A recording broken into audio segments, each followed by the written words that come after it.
Leaders in Ashland are addressing the lack of services for homeless youth and families in that city, but the issue of how best to do that is under debate. Newswatch 12's Justin Bork reports on how a new voucher program is meant to keep families warm overnight and why some say it just doesn't go far enough. The City of Ashland works with a number of different religious institutions and nonprofits to make sure nobody gets left out in the cold. The United Methodist Church, for example, invites anybody who needs it inside for a warm meal. But an overnight stay is more complicated. Kayla Walker and her family relax in the warm sanctuary of Ashland's United Methodist Church. A few months ago, it was the only form of shelter they had. I was outside more than I was inside. Keeping me fed, I had to quit breastfeeding because I couldn't stay fed to keep him fed. Kayla had to rely on shelter several times, both during and after her pregnancy. She says she was never turned away for having a young child. But if she were to look for a family shelter in Ashland today, she wouldn't find one.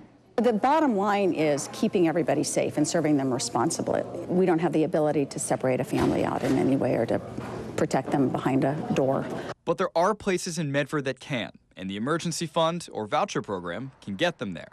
Transportation, maybe getting food for a family if there's a real crisis, and then as a last resort, possibly housing them in a motel. Obviously, we can't do that all the time. The problem is figuring out how deep that fund will have to go. The bill is being fronted by Access and Options for Homeless Residents of Ashland. Right now, they're raising a couple $1,000s, but they don't know how many families they'll have to serve. And if we find the need is great enough to establish a real permanent family shelter, which we think there is a need, then we're going to be, that number is going to move up drastically. A number they hope to measure soon. Access and ORA have already partnered before as part of a separate city-funded effort to create a homeless resource center. Unlike a shelter, that center will provide services to get people out of homelessness. It will also help determine how deep the problem runs.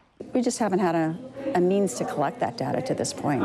What all sides can say for certain is that shelter or no shelter, mothers like Kayla shouldn't have to face homelessness alone.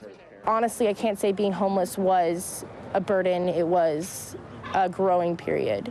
It helped me grow up. That was Justin Bork reporting. Options for Homeless Residents of Ashland is already raising money for that emergency fund. If you would like to donate, you can find a link on our website, kdrv.com/newslinks.